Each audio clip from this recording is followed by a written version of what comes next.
Hello. Two more stories from relationship advice. The first involves a young man being kicked out by his parents with no place to go. The second involves a man who left his ex-fiancée when he found out their son together wasn't his. Now the son is an adult and blaming him for abandoning him.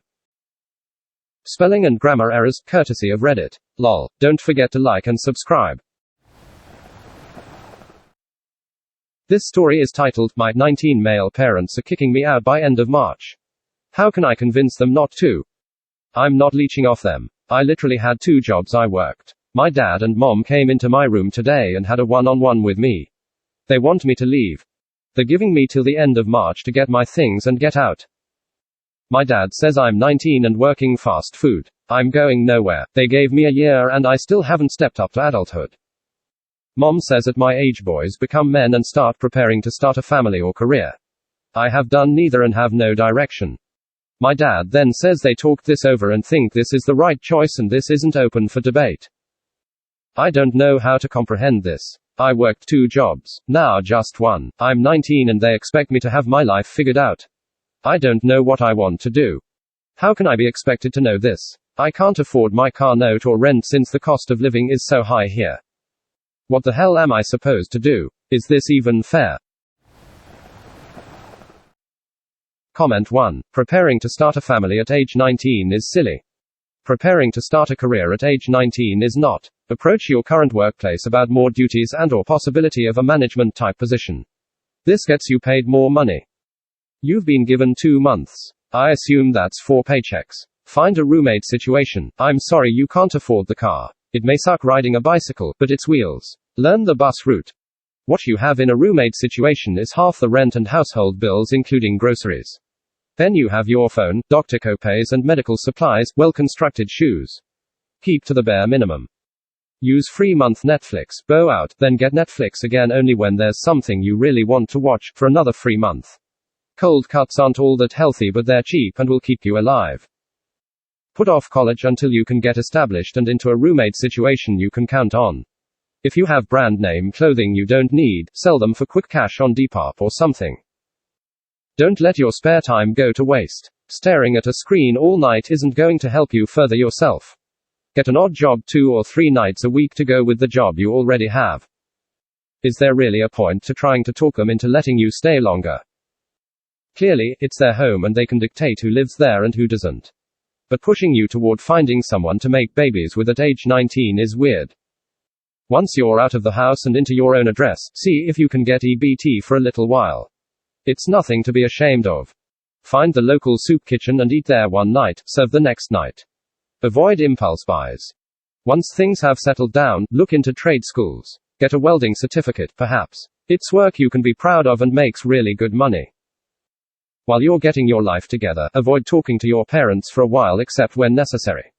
You don't want to fall into a construct where you are consistently asking your parents for help, advice, money, or anything else. Good luck to you, and may you always believe in yourself.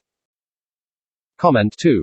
I was expected to either go to college or begin to train for a career at 18. I went to college.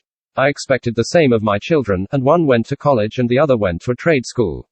Both are successful and independent, which is the goal of setting that expectation. That said, I always knew that was the expectation and so did my children. If your parents never communicated that expectation to you, it's kind of bogus to set it out of the blue even if it was a year ago. Because the expectation was always known, planning and seeking direction were in the works long before 18 for both me and my children. I think a little more notice would have been in order so you could get serious about planning a workable exit strategy in a reasonable timeframe. That said, it looks like you're faced with a very short window to plan a strategy that will allow you to support yourself. Look at moving in with a roommate, possibly selling your car to get a cheaper option, look into trade schools with a short training period, etc. If you decide on a trade and meet with the people at a trade school or union and then bring that information to your parents with a firm plan in place for completion and move out. Maybe they'll allow you to continue to live there while you complete that. Comment 3. Was there something your parents wanted you to do but you refused, such as training for a trade, etc.? What is your long-term plan? How long were you hoping to live with your parents? Convincing them, start by telling them you've given a lot of thought to what they've said, and you agree that you don't seem to have an upward career, but that you are actually working hard. Admit that you aren't sure how to do what they want and ask them what they want you to do to prove you're manning up, as they seem to want. If you have to leave, ask for a longer end date so you can save more money and find a share house. Don't stay in your current city and don't sell your car. There are regional areas where living costs are much lower but you need a car to work. Do some online digging and find somewhere unlikely to move to. Update. They're adamant. I gave them a valid reason, gave them a plan, but they rejected it because it's too far too late. My mom said she knows what they're doing is right and in 10 years I'll be thankful. My dad said being homeless isn't so bad and the life is hard but I'll get by. I am his son and will always land on my feet. I'm going to sell the car and most my luxury items. I have to quit my jobs. A friend of a friend needs a roommate. We'll split the rent in two. I'll pay $750, internet and cable are his. Anything else is extra. I'll have to relocate across town. That's my only option. I'm already looking at jobs nearby within walking distance. Apartment is rundown but it's all I can afford. This sucks. It really fricking sucks. They're abandoning me. The area is really rough but it's what I got to do. I hate them so much. It's genuinely not fair to do this to me. And anyone defending this is just as bad. I worked, I helped out, I was a good child. I didn't have a plan because I didn't know what I wanted in life. Being out of school meant I was given a degree of independence, freedom to decide what I wanted in life. I thought I had time. In high school I never had any social life, never. My parents made me work and do extracurricular activities. I rarely was allowed downtime to play games or hang out. If I wasn't busy, I was wasting time. After high school I didn't have a plan for what I wanted. Since I was 18, I wasn't being pressured anymore. I took it easy and had more time to do unproductive things while I figured out things. Why is that wrong? I'm not a leech, I'm not lazy. I'm just trying to figure out who I am. If that makes me a loser, a failure, then I guess I am. Not everyone instantly knows everything after high school. Comment 1. Do not sell your car, because that gives you some place to live. I know this sounds crazy but I lived in my car for a year just to buy a house. I showered at the gym. Slept at rest areas, they had free Wi-Fi. I kept my belonging in a storage unit and kept just clothes I needed and blankets. I was always clean, no one knew any different. Comment 2. Don't quit your job unless you have another one ready. Your only option now is to move out and keep going. You will be able to find your interests without pressure. Just remember that your parents will keep that "we gave you everything" attitude, so they may ask things from you in the future. Figure out whether you want to help them or not. Comment 3. What horrible parents. Shame on anyone defending them. Unless the child is leeching and has no desire to better themselves, throwing them out is just plain cruel. Being homeless does not build character. My dad kicked me out at 18 and my life was so much worse for it. I was homeless for 3 years before joining the army at 21. IED blew up during patrol and I was wounded. Lost my leg and nearly died. Couple of my buddies did not make it. And if you think, well, it worked out, I got lucky. But I still have lifelong problems. I have constant non-stop pain and have PTSD. This story is titled, My 48 Male Ex-Fiance's Son, 19 Male, Hates That I Left Him. He's also messing with my actual family.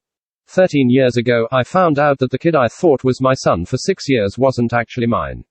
I left my then fiancée and cut contact with her. I sat the kid down and told him the truth. I told him I'd never see him again and that I wasn't his dad. He was a kid and didn't really understand. Went through the legal process of getting my name off the birth certificate.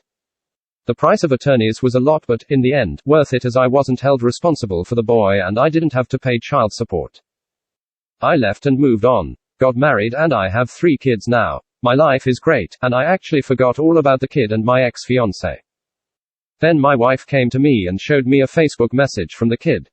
I don't have any social media apart from Reddit, so he decided to contact my wife.